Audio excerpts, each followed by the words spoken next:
All right, fine. I'll be a gracious host. How you doing? Little Mermaid is the scariest Disney movie by far, though.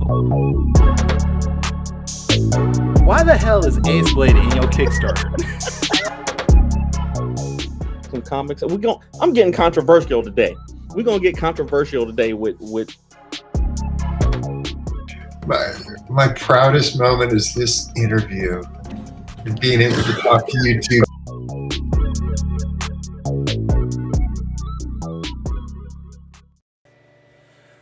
Ladies and gentlemen, boys and girls, children of all ages, Taurus Comics, in collaboration with Fourth Wall Productions, respectfully brings to you the Four Tales Podcast. I'm your host, Kyron Silva, respectively from Taurus Comics. Across the way is the respectful author of Ace Blade, Dan J. Quick, and together we are your two award-winning, respectful Blurred comic creators here to help you respectfully find your next favorite comic. We are respectfully live on Facebook, Twitter, Twitch, YouTube, and a host of other programs. So if you are listening or watching us live, respectfully, thank you for your support. Don't forget to like, subscribe, share, and review this podcast respectfully. Damn it, you had to laugh. All your positive reviews and interactions help us reach a bigger audience. Respectfully. Respectfully. Oh. Respectfully. Brother, Kyron, how you been doing? I had that until I looked over and saw you like about to burst. So. Bruh, that dude is amazing though. Yeah. Like, if y'all don't know what Kyron is referencing, there's a artist on TikTok who uses Photoshop and After Effects to kind of animate still pictures, and respectfully animate them. And he did one for Wakanda Forever when that poster dropped, and he kept using respectfully, and it was hilarious. So but yeah, shout out to him. He recently did JID's album cover too. He was commissioned to do JID's album cover for his latest project, The Forever Story. So shout out to all artists all over the world, man. Thank you. I appreciate artists that. Make the world go round, and I wish I could be more like y'all. I see you practicing though. I saw that Spider-Man, even though TikTok doesn't show me your videos.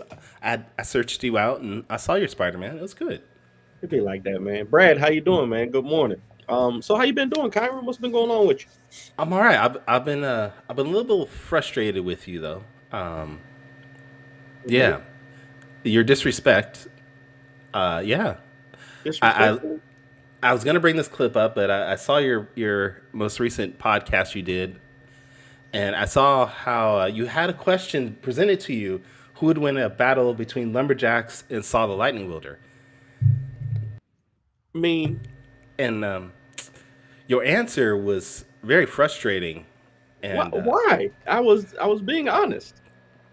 You said at this moment Saw the Lightning Wielder would take lumberjacks. But in 5 years, lumberjacks would take her easily. Hey, and my frustration is that is saying that Saw would also not get better, get stronger. You're assuming that she can't grow, basically, and that's not cool, man. No. This is just based on my current knowledge. I know where lumberjacks is going in the next 5. Like I've seen the plans for lumberjacks in the next 5 years, because the creator of lumberjacks trusts me enough to tell me things, so because I have intimate knowledge of where lumberjacks power set is going, I know that it's going to be amazing. Now the creator of Saw the Lightning Wielder doesn't have that same trust in me. Like we don't have that same connection. They just he just doesn't trust me to have. I mean, I understand I'm team spoiler alert, and sometimes you are. But just from the knowledge that I have, I know that lumberjack's gonna be a problem in about 5 years. I can tell you that for sure. So in Thor: Love and Thunder, we had the God Killer, the God Butcher. Yep. Lumberjacks need to bring him to take Saw out. I'm just letting you know. Okay. It still would be a fairly easy battle for Saw, but oh wow, lumberjacks need to bring some help. That's all I'm saying. Even in 5 years. I would love to see it. See it. I'm trying to put lumberjacks up against all the powerhouses. They had the freestyle comics Kahoot last night, and Lumberjacks and Vigilance were neck and neck at 40% for who would win that battle royale. So I'm trying to put Lumberjacks up against Saw, up against Vigilance, because Ace Blade don't want them problems. Me and Ace Blade is more of a You the hey, anti-Batman. y'all have that. Y'all do that. Let me handle the Joker and the Riddler and them. I'm not dealing. I'm not dealing with y'all out here shooting the lightning at people. You got lightning? I'm not messing with y'all. Okay. But yeah, man. But we're not here to talk about us. We're here to talk about amazing creators and folks that we love to have conversations with. And our guest this week is kind of interesting because of what's been happening in the last couple of weeks. But more interesting because he's the hardest working man in comics. He is. He's the host with the most. He world-renowned writer and creator. He's a father figure. Yeah. We found that out. He's also willing to go to jail for these kids, which is, Yeah. All right, I'll stop messing around. Who we have on our show today is the one, the only Victor Dandridge. And if I can bring him up, all right. What's up, Victor? How you What's doing? going on, fellas? What's going on? You're right, though. I am willing to go to jail for my kids, man. Don't, Not the babies. Not the babies. I've told them for years I ain't never been to jail, but I'm not scared to go back. And they're like, how can you go back? I'm like, that. Don't worry about it. Don't worry about that. Don't worry about it, sweetheart. Don't worry about that. Just don't put us in that situation. Don't worry about Just don't do that to us. Don't do that to us. That's all. Just don't put me in that situation where I have to, and that's all I have to worry about. That's all I'm asking. That's all I'm asking. Right, yes. Big shout out to my daughter Hera. She turned 13 yesterday. So happy birthday. Happy birthday. Yeah, Daddy's doing big push-ups. Okay, I've been at the gym for that very reason. My daughter's 13. Okay. I'm just saying. Never been a 2A guy before, but I might be now. I'm just gotta do it. just letting it be known how it is in this world. But no, thank you guys for having me on. No, I'm super excited. And I'm so glad that you talked about the controversy because I know we're going to talk about that. We have to talk about that. Man, listen, I'm still peeling the poo out of my shoes that I stepped in. I had no idea what I had stepped in on that one. Oh, my goodness. We'll get to that. First, of course, we got to let you introduce yourself for the people who may not know. I would be surprised if anybody in our audience doesn't know who you are already. There are people that don't know. We've had some huge guests on this show, but to me, you're one of the biggest, probably the biggest guest that we've had on here, man. Facts. You had Eric Larson on here. You cannot say that. Come on. Legit. We had the Eric Larson on here. It's Eric, and then you're like right underneath him. Just okay. I'll take that. I will take that. Hey. Respectfully. And then it was Dan Fraga, and then respectfully. Yeah, respectfully. But give our audience a little intro. Tell us who you are and what you create. Of course. So I'm Victor Dandridge, known as the hardest working man in comics. I'm a phenomenological narratologist. That's officially been a title for the last 2 years because what I do is I teach storytelling, the art of things like that through my You Create Comics line. I'm also a self-publishing creator through my imprint Vantage In-House Productions, which I've been full-time self-publishing in 1 month. It'll be 12 years full-time doing Vantage In-House stuff. And that's the home of such works like The Samaritan, The Trouble with Love, Origins Unknown, and the very successful Kickstarter that we just did for Wonder Care Presents The Kindergardians that funded last month. So yeah, super excited. Super The Samaritan, you just had a movie come out, right? Okay, stop that. How was it working with Sylvester Stallone? Listen. Man, let me tell y'all, are we going to see you in Expendables Part 5? What? If I had $1 for every person that asked me about that movie, I'd be able to afford so much. Me and Bezos we'd be rolling together on that one, bro. Because man, everybody's like, "That's you, right?" I got angry. I got legit angry when I saw it. I know you. I was like, "Bruh, like, why would they?" And a lot of comics, there's 100 Titans. There's 100, okay, cool. But for the Samaritan, I was like, no. They cannot be stealing my boys. Okay. He had the hoodie. He had the hoodie on in the promo. In the promo, he's got the hoodie on. I promise you that is not taken from me at all. There is a comic series written by Bragi Schrute, art by Mark Ollivant that came out in 2014. Granted, it was a year after our book, but it came out as a very different character, very different storyline, not based on my stuff at all. Not at all. But there's still a lot of similarities. So I got to ask, Sure. are we going to sue? And No. you see, I said we because I want Yeah, part of I this know too. you put that in there. You put that in there. No, you know what? And it's funny too because I had that question asked. Even my father was like, "Let's go to court with it." I'm like, "No, I don't want to do that." And he's like, "Well, why not?" And I said, "One, here's how I look at this in terms of market structure. When a movie like this comes out that's similar to a product that I have, it is a test market venture. That's how I look at it. So if it works, then I'm like, okay, then there's some things that we can kind of put pieces in place that we can, move in that direction. If it doesn't work, I've kept my property protected. Like mine is not directly associated with the failure of whatever this might be. So I can actively use other people's moves to better gauge how I can move. Right now, I think that it did successful enough that we can really kind of push forward and go, okay, well, let's look at how can we bring our series, The Samaritan, into this market, because we know that there's some audience for it in this regard. So how do we do that?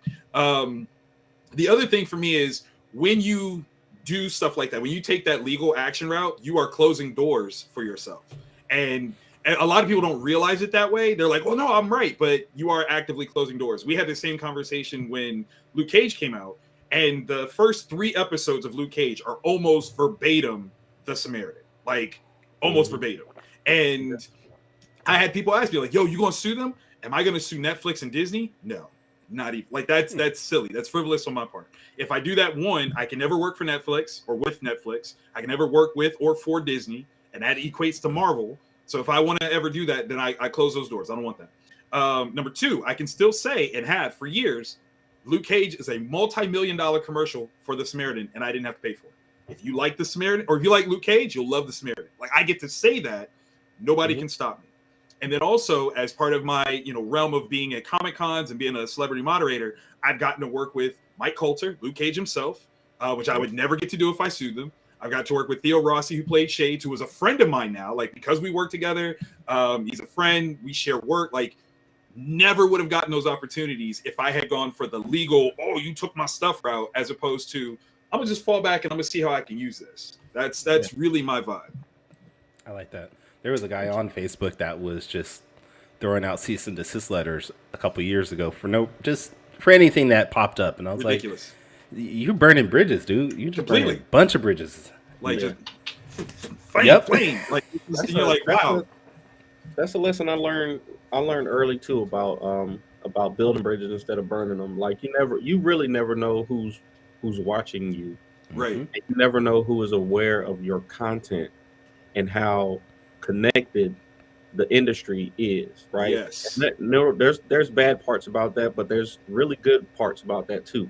Mm-hmm. I was involved in some controversy early in my creativity, like, and I thought I was just looking out for my homeboy. They had some issues with a creator, and I was like, nah, if they would have read their contract, they would have did the right, they wouldn't have done what they did, such and such. And I'm speaking up, thinking I got the back of my homeboy, and I had several people that were like really top tier people, reach out to me and say, hey, don't get involved with it. Like, don't put yourself out there. People kind of see you as a decent person, so don't go out here bashing people online, because that's more harmful to me as a creator than it is helpful to my homeboy at the time. You know what I'm saying? So you got to be careful, man, and you got to kind of really weigh your options when it comes to stuff like that. So you were talking about your all your celebrity friends. I feel you drop that. I felt that drop there. That's gonna drop a lot. I'm just gonna humble brag. Since you brought them up, I'm gonna ask you, who is your favorite? Like, who is your favorite celebrity that you've met? Like, give me your top 2 celebrities that you've met. Top two on the concert. Yeah. Oh man, that's a tough one. Wait. I almost gotta give first. Yeah, but that's sort of a quick question there. No. That's a different. This is different. This is different. Okay. All right. I gotta give first shout out to my very first guest that I ever worked with was Sebastian Stan. That was crazy because, like I said, it was the very first time I'd ever done this. Shout out to Wizard World. It was Tulsa 2016. We're coming off of Civil War, so big deal, happening right there. And they were like, "Hey, would you moderate a celeb. And I'm like, yeah, sure. Who you got? And they're like, Sebastian Stan. I'm like, your marquee person? You want me to do that as my first? The guy? You want me to? Okay, the white okay, wolf. I guess. Right, like that's what. All right, cool. That's what we doing. So, I got to give him mad love for that because he was great to work with. I know, Javon. I'm so sorry. I didn't know. No, he knew great to work Javon. He with. just. I did not know. I did not know. He knew. It's terrible. Come on. But I ended up getting to a space with him where, okay, this is a brag. They actually had me as a part of his contract, where if he was at a Wizard World show, I had to be his moderator. Like, wow, and damn. to earn that spot in just a couple of years with him was just wonderful, right? Come on, man. Come on. Don't say that, Stokes. Come on, bro. Man. Come on. If I had known you was there, we would have been rolling. That's on me. I didn't realize who all was there. That's my problem. That was my problem. He's the hardest working man in comics for a reason, Javon. It's hard to get in his schedule. Javon, you gotta. So I'm gonna give you the inside details. You gotta contact his agent, and his agent has to contact his manager, and then you can get in contact with Vic. Okay, that is the I'll worst. give you the agent's phone number. I don't have the manager's phone number, but I'll give you the agent's phone number. It's terrible. But no. Just so you know, his agent is now Sebastian Stan. After all. Yeah, because my manager is my 5-year-old. She's the manager. She's the one that's like, nah, Dad, you ain't got that. No. We've got a play date too. No, and then we're going to the library. You got it. Not 3:30. Not 3:30. You can't do that. No. But no, man. I just love like the whole journey, man, and seeing you work the shows, and we've had debates on multiple social outlets. Yes. About the approach. You know, you're one of the biggest opposition versus my conventions are a scam campaign. I mean, I have a very different experience, you know, yes, and that's what I always try to speak with is what my experience has been and how that can shape how other people's perspectives can be on that experience. That's what I always try to aim for.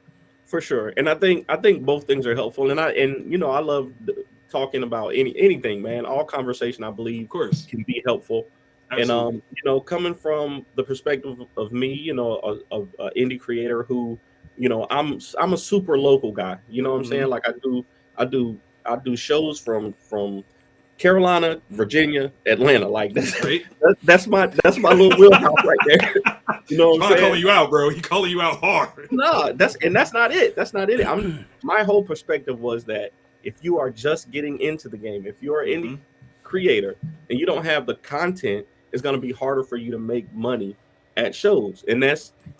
But to Victor's point, if you can figure out how to work with the shows, you know, that's the easier way to be able to make that money back. You can then develop a relationship with, you know, whether it's a small show or a big show. You can if you can show them your value, then it'll be easier for you to make that money back. And you know, it's not even always about making money. It's about the connections that you can make and the opportunities that you can gain from things like that. So like I said, man, the conversation is definitely worth having.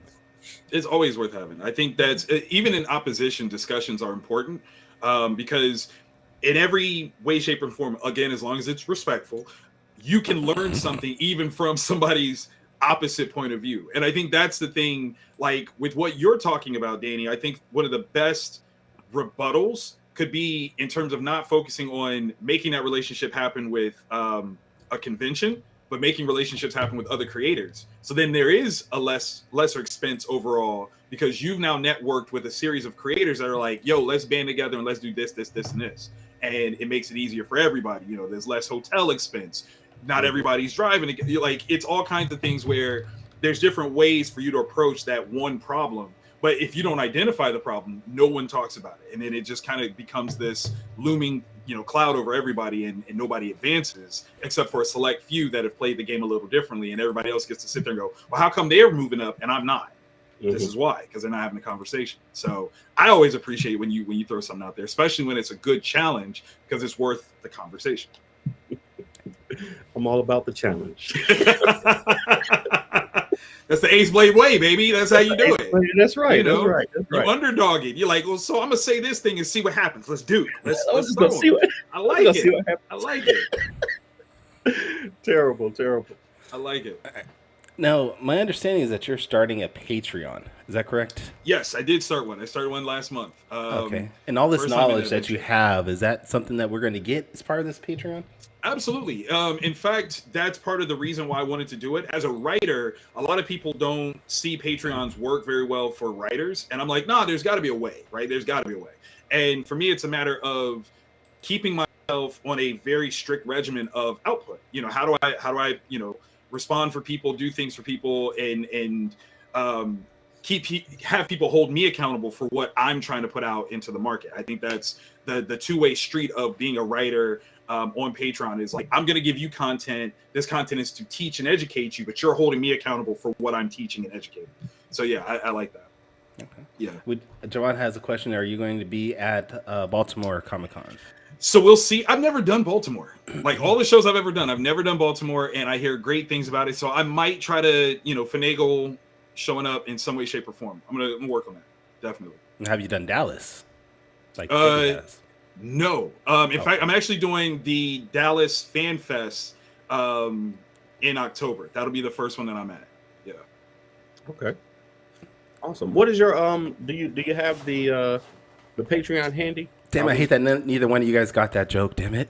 I didn't. I'm sorry, because I was like, did you just do a Debbie Does Dallas reference? Yes. Like, I was trying not to speak on that because I'm not trying to seem like a heathen. You terrible person. Come You're on. terrible. I was like, every time, man. listen, it's not even 10:30 yet. He dropping porn references. I'm Kyron, like, come on, already. It's 7:30 for me. Come I don't know what you're talking about. man. Terrible, Nah, but, yeah, Kyron. but in Cali, y'all nasty. Y'all...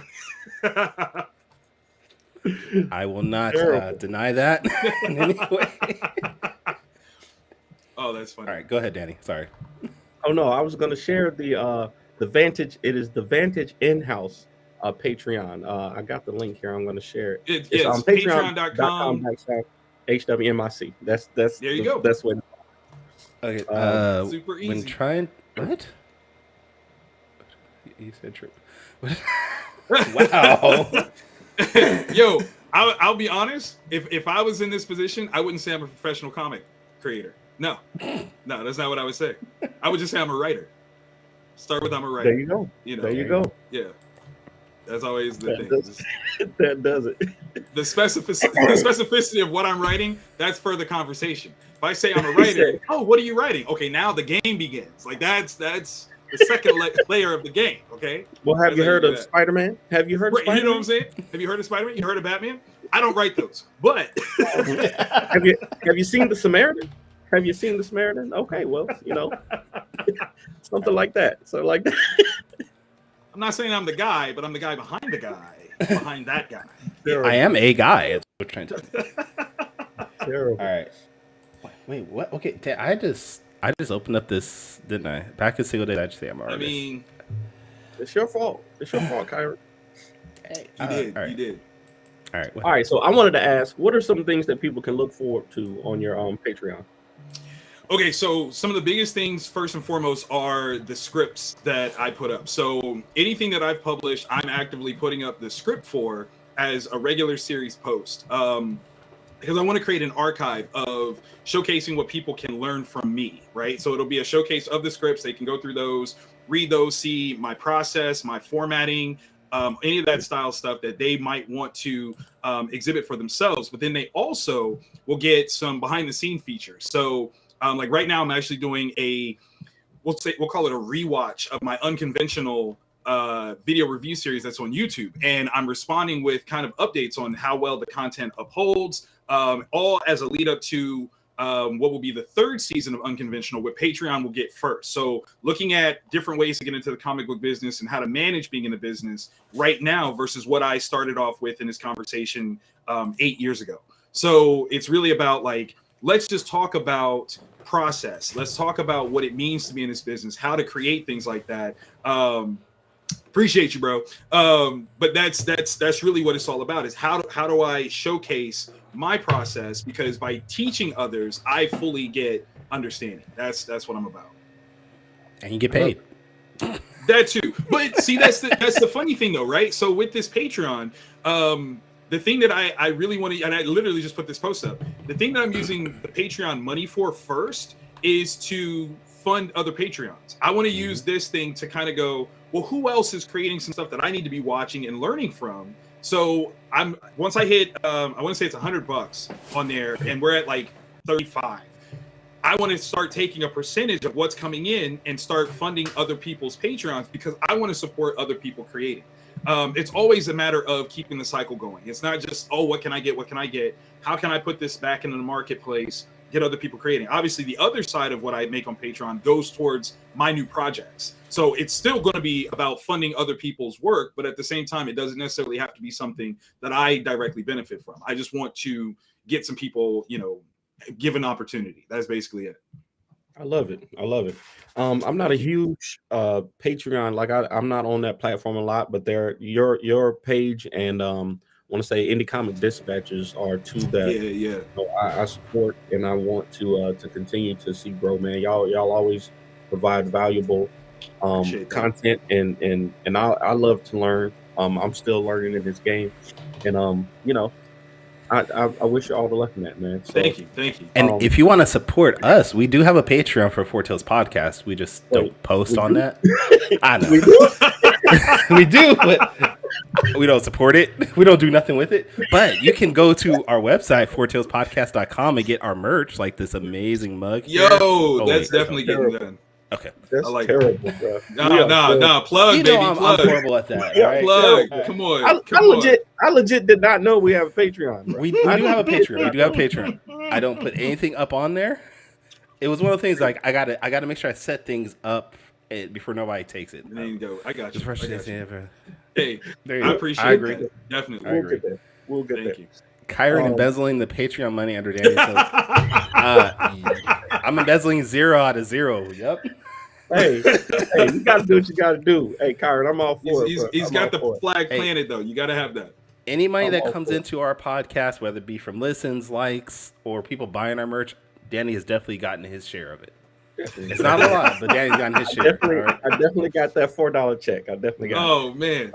But no, I wanted to ask you about something because I know you don't got a lot of time, but I wanted to ask you about your new office hours policy. I saw you did a post recently about office hours, and just what is the concept of that, and how is it going so far?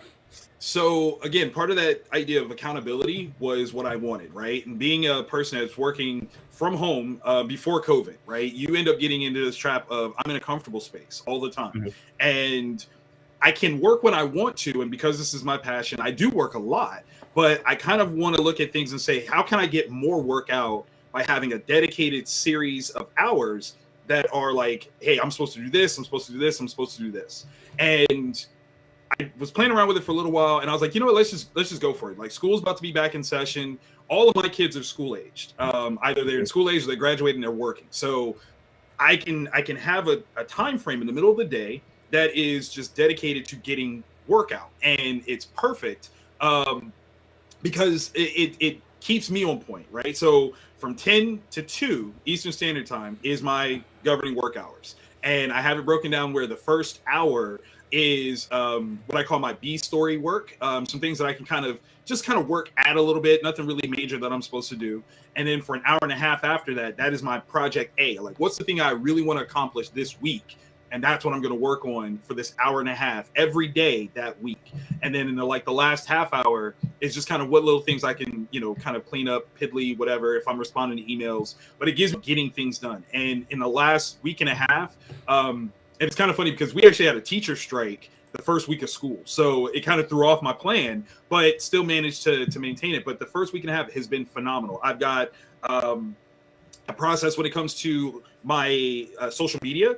I don't know if you guys have ever played around with this, but like with Twitter, you can actually schedule your tweets, right? Yep. So you can schedule those. So on Sundays, I actually take the time to schedule, like I make a plan. This is what I'm going to talk about on Twitter this week. And I schedule these, specific tweets. This past week, it was all about promoting the Patreon. So I did like a couple of videos and set those things up. And so it just kind of keeps things happening. And what's really amazing is like during my work hours, while I'm working, I might get responses to the tweets that I've set up. And that still worked for me, right? So I can take a social media break, but it's because I'm responding to something that I already set up, instituted, and it's still part of work. So I'm not like losing time farting around on social media. I'm like, oh no, this is a bona fide interruption. Okay, well, and I go right back into work, because keeping that synergistic flow for me is like one of the best things, and I'm creating more work because of it. One of the other things that I have to be honest about as to why I did this is because the time frame for my first look deal is coming up. So last year I signed a first look deal for Vantage and House Productions. Everything that I write and have published. I was going to bring that up. We was going to talk about that. Go ahead. Of course. Everything I've written and published under Vantage and House Productions is up for a first look deal, which means that it can be developed for movies, animation, TV series, video games, all kinds of stuff. I want to make sure that that deal is worth it. So I'm going to actively create as much content as I possibly can. In some regards, that means taking some things that I had intended to do as comic books and writing them as prose first, just so that they're in the market. So that way I can go, okay, well, it's done. It's out here. And if you guys want this, let's start developing right now. Boom, boom, boom, boom. Then I can take it and go, okay, we've got some eyes on it. Now I want to make this into a comic. Now I have more leverage to talk to an artist when I go, okay, look, I want you to adapt this series into a comic book. Yes, it has this studio attached, or it has this development team attached to it. Let that govern how we're gonna talk about financing. Like, okay, I'll give you a percentage of ownership, but I'm only gonna pay you this much because I'm giving you a percentage of ownership, which will equate to X amount of dollars on the back end. Blah blah blah. These are the things that I now can do and leverage myself and my name, my brand, to get more work out. And so that's what I'm actively trying to do, is position myself so I can create more stuff so that more people can do as many things with it as they want to. Just to go back on your response as far as Twitter, I don't know if you knew this also, but on Facebook Meta, you can now schedule your posts for Facebook and Instagram there too. That's awesome. I need that. Yeah. All right, we got a couple questions here real quick, and then we're going to go into quick takes. Let's go. So was this first one? Brad says, did you recently sit down with the 8 Billion Genies creator? I have really enjoyed that series. It is a phenomenal series. I sat down with Ryan, the artist, at C2E2. We did it was supposed to be a showcase on Chicago creators, and he was the only one that showed up. So it just was on him. And it was amazing too, because it was right after the announced acquisition deal by Amazon. And so there was a lot of people that were like, well, I haven't heard of 8 Billion Genies. And so he sold a bunch of books, like as we were talking about it after that panel. So it was great. Big shout out to Ryan. He's a phenomenal artist and a great dude. Big love to him. All right, I love it, man. Question the here. concept of 8 Billion Genies is great too. It's a phenomenal story. Never been in Japan, but it's on my bucket list. Okay. Definitely. You haven't been to Japan, man? Come on. Not been in Japan. Not just, Well, I've how only all been of us to get to Canada. travel like you, Danny? What the hell? I know, right? Canada's the only place that I've been to outside of the continental United States.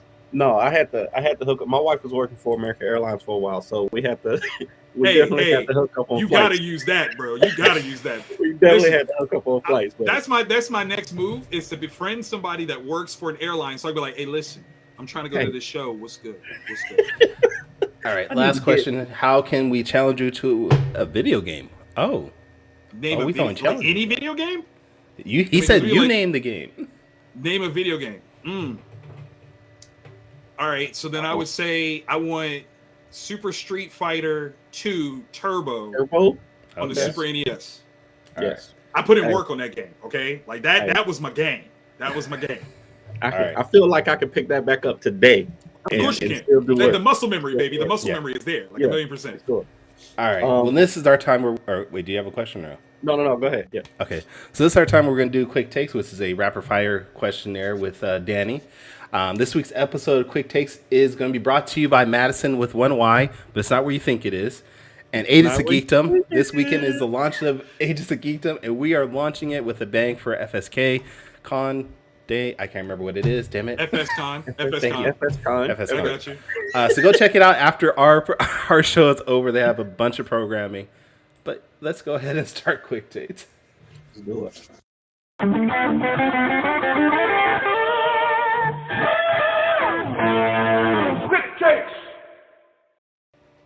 Here we go. All right. So, if you've never seen Quick Takes before, like Kyron said, this is a rapid fire Q&A question. I didn't even have to do a deep dive into your social media, to be honest with you. I feel like I know enough about you to ask you some interesting questions. Let's go. But You'll have 45 seconds off the Okay. top of your head to answer these 5 questions, and I'm kind of interested in hearing your answers here. All right, Okay. so this is my new standard question that I ask all creators, and in 45 seconds, I want you to tell us what are the best and worst parts of creating. Oh my God, what a crazy question. Best parts are getting to put your voice out there, other people's perspectives, opinions, their understandings of things.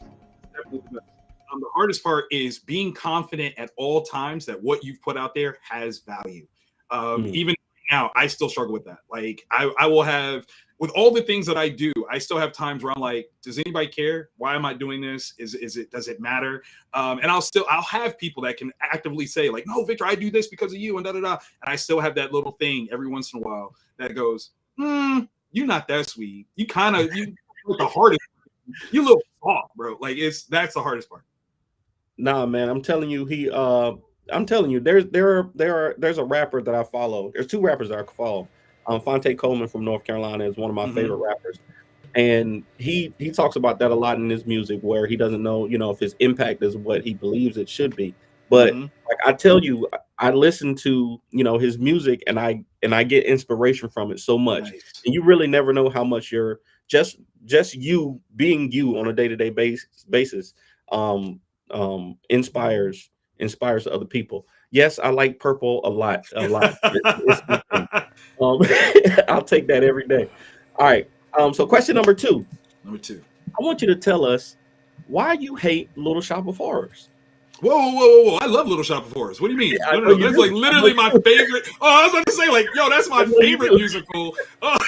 Like, hold on. Who you been talking to? They got it wrong. Listen, not only do I love Little Shop, I love all the different variations. The actual movie, the alternate ending of the movie, the play. I got to give a big shout out to my buddy Brian Peters. We were out of high school, and he was like, yo, I want you to come to my brother's play. And I was like, yeah, cool, of course. Like, now, mind you, I'm black, he's white. He kind of grew up in a more rural area of the city.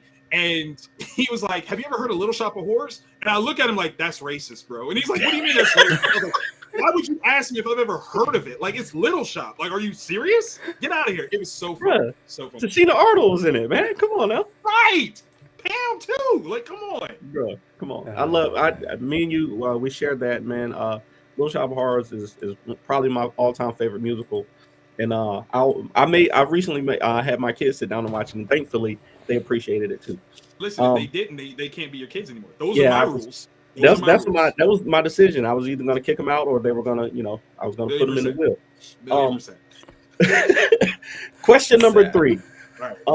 Me and my anime nerds, we always debate this, because I was the first one to say that Naruto is a better anime than Dragon Ball Z. Okay, we all grew up on Dragon Ball Z and we loved it so much, but the plant is a demon. No, it's not. Stop it.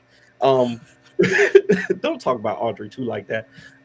So I want to know, Goku or Naruto, which is the better anime lead? Naruto is definitely the better anime lead because Goku's not even the best character on his show. I'm Team Gohan. I will say that all day, every day. I'm Team Gohan, have been from the beginning. So the idea that the main character is not necessarily the best dude is always stuck with me.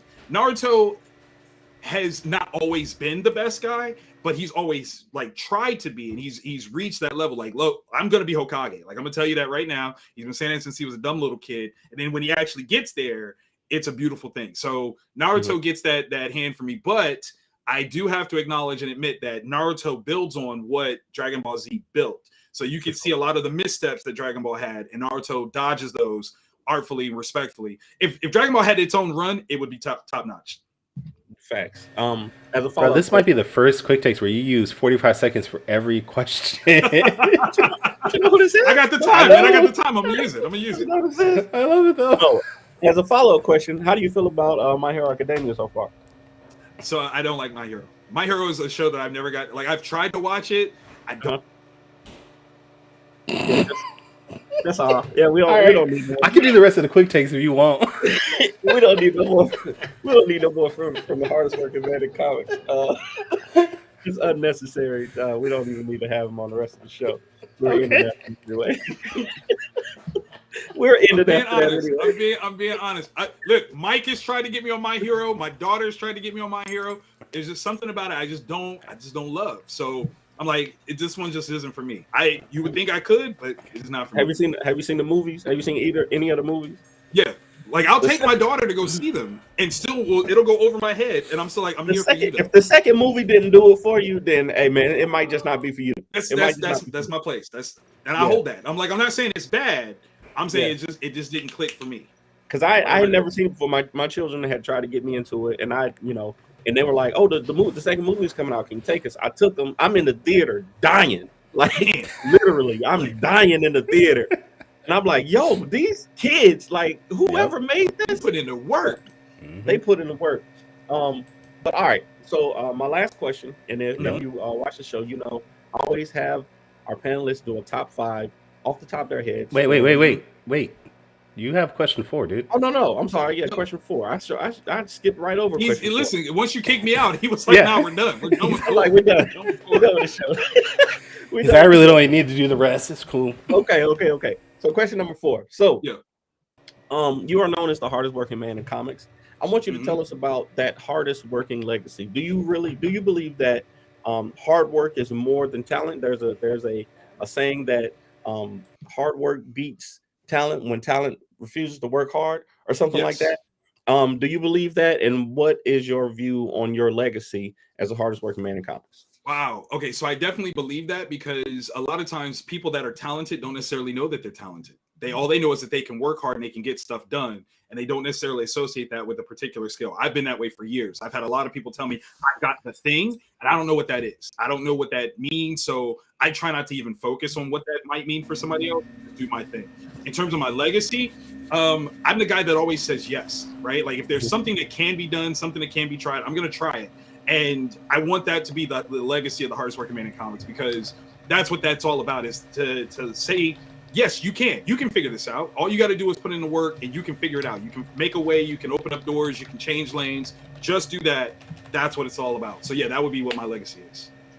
I love it, man. I love it. It's almost like you do this for a living. Like, it's almost like just a little bit. It's almost like you've done this before. Like terrible. That was a fresh question though. No one's ever asked me that. No one has really? ever asked me that. Hey, I try to bring something new. It was solid. It was solid. All right. All right. So number five. So as you know, I do another show called Top 5 Live with Javon and Morgan.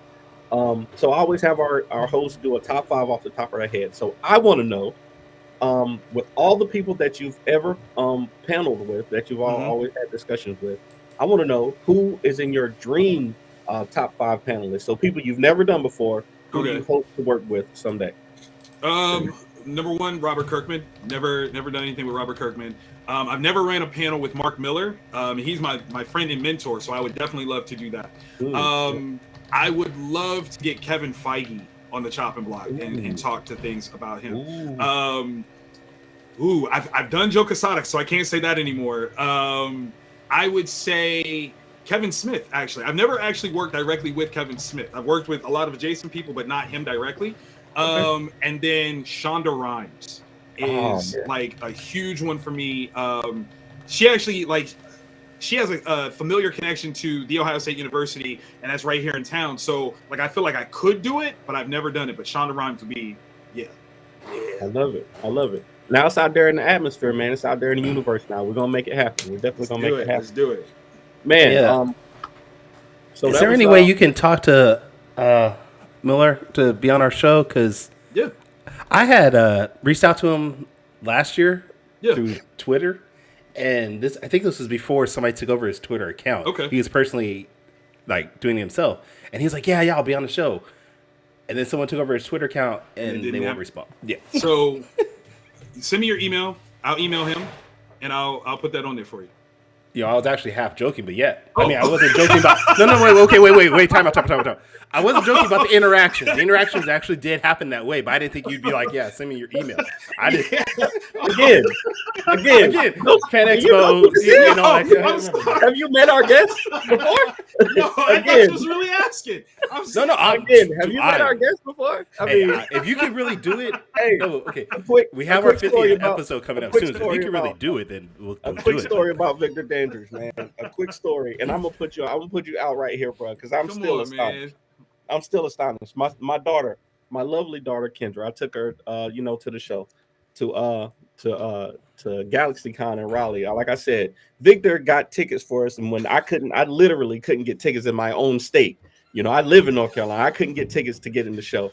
Vic got us tickets, and then proceeded to have a panel for DS9.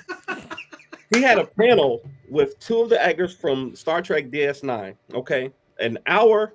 This dude masterfully interviewed these two actors with amazing detailed questions, intricate fan knowledge, that stuff that I never even heard of. And I'm a fan of DS9. I love DS9. It's my favorite Star Trek series. I talked to Vic after the panel. I was like, yo, man, how much studying do you do to prepare for these, prepare for these shows? He was like, oh, I've never even seen the show. Like, I don't even know. I don't even know what DS9 stands for. I couldn't tell you. And I'm like, how? What? Wait, okay. I'm still, my mind is wait. Back up a second. Have you really not seen DS9 at all? No, I've never seen DS9. Now, I was a Next Generation guy, right? Okay. That was my thing. I was Next Generation because I'm Star Trek over Star Wars. Facts, Moana. Yes. Because that's the thing is, okay, so let me see what I can learn about a character, about a show, and then based on what I've learned, what can I ask you that would interest me to watch the show? Okay. And these are kind of the things that I do. Like, I'll see things that people talk about, like, oh, well, this character, oh God, I can't even think of his name right now, the actor's name, but he had wanted to play his character, Garrick, as coded for a homosexual. And at first, like, they were kind of doing it, and then they kind of backed off of it. And so I'm like, well, how do you feel about that? He's like, dude, I wanted that so bad. And I guess, like, no one had ever asked him about it, but it was something that I had read, in my research about, his character and the portrayal. Right. And it's what he wanted to do. And I was like, yo, that's dope. And when he's asking the question, during the panel, he's asking the question, I'm like, I never, like, because the actor is describing the scene of just him placing his hand on the shoulder of another character. And I'm like, yo, I never even realized that's what they were doing in the show, but it makes perfect sense. Okay. And Victor is just like, oh man, I can't believe the detail. That's my job. That is my job. So Victor and I do the same thing then, because that's almost everything I do every week for the show. I'm not gonna lie. Probably 75% of the guests we've had, I've never read any of your books until afterwards. So terrible. Yeah. Terrible. No, but listen. Sometimes the thing is can I do the job well enough? Yep. So when it comes to me at Comic Cons, a lot of times I'll have so many different guests that I'm supposed to interview. I can't. Like, I physically cannot have watched everything. Yep. Like, it's not possible. GalaxyCon was a prime example of that one. I had the crew from DS9. I had Carrie, who, I had Ariel. Like, I definitely watched that a ton. But no, not Ariel. She was Jasmine, Princess Jasmine. Oh, Jasmine. But I had I'm sorry, Princess Jasmine. Princess Jasmine. Yeah. Princess Jasmine. Listen, and I told her straight up. I was like, look, you were my third girlfriend. Okay, you're my third girlfriend. See, so here's the order. First, I was dating Jim, right, and I broke up with Jim for She-Ra, right, and I dissed She-Ra for Princess Jasmine. I'm just saying, like, this is. So listen, like, it's good to see you again. I've missed you. You know what I'm saying? I've missed you so much. But no, Kerry Jones. He's on Book of Boba Fett. Never seen Book of Boba Fett. Never seen it. But we could have a great conversation. So again, will you stop kicking the guests? We're almost at the end of the show. Okay. Stop kicking the guests out of the show. I'm just saying, like, yeah, I've never seen it, but we can still have a great conversation, which is what the goal is. Like, that's always my thing. Yes, I have worked with Lisa Turtle. Yeah. Love it, All right. love it. All Right, right, Kyrie, awesome. we're done. We're done. Kyrie. Yeah, we're done. Let's get out of here. No, but we did have one more. Man, and we did not have Go ahead, time no, to no. get to the controversial stuff that. Oh, We man. can run it real quick. We can run No, it. see, that's Okay, how Vic okay. does, man. He gets engaged in conversation and then not let us talk about the controversy that he was in last week. Let's do and- it. Okay, wait, okay, wait, all right. So So that he stepped just in. Vic and I had a conversation about this. Yeah. It was a big controversy that we saw on social media, and I want to bring it up. Why is it that turtles hate black people? Man, let me tell you, because okay, you didn't see about this? Oh Bro, no, the TikTok with the turtle. listen. I saw it. We had this whole conversation about how, if you think about it, turtles don't like black folks, right? We had this understanding, like, okay, so the first turtle to wear black was considered a bad guy. What are you saying? What are you saying, right? All these other colors, you think they'd be a little bit more embracing, a little bit more accepting. Turtle puts on a black headband, you a bad guy. You a bad guy. What does the Foot Clan wear? Purple, yes, but then black. And that's what makes them bad. See? That's what makes them bad. That's all I'm saying. Splinter was a racist, bro. Shredder was really the good guy in all this. He was being racially profiled. The whole time. Yeah. The whole time. I'm not even messing with y'all on that. I'm just saying, like, you telling me a rat from New York only knows white artists from Europe? Like, that's it? Yeah.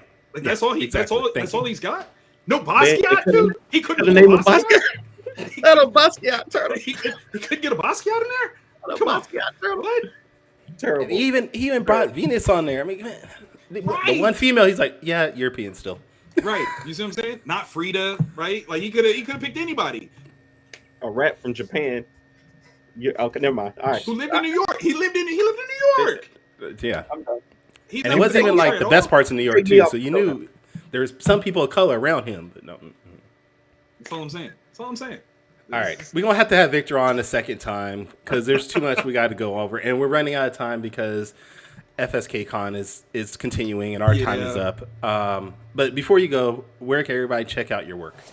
Definitely find me online at VantageInHouse.com. We've got amazing books from all ages, teen, young adults, and mature titles. We've got a little something for everybody. The thing that I'm most proud of is I've written everything that's there, and that kind of catches me up because I'm like, yo, that's like 30 plus actual issues of content from Vantage In-House that we've written. If you are a creator or you want to be a creator, please check out ucreatecomics.com. That's the letter U, C-R-E, the number 8, comics.com.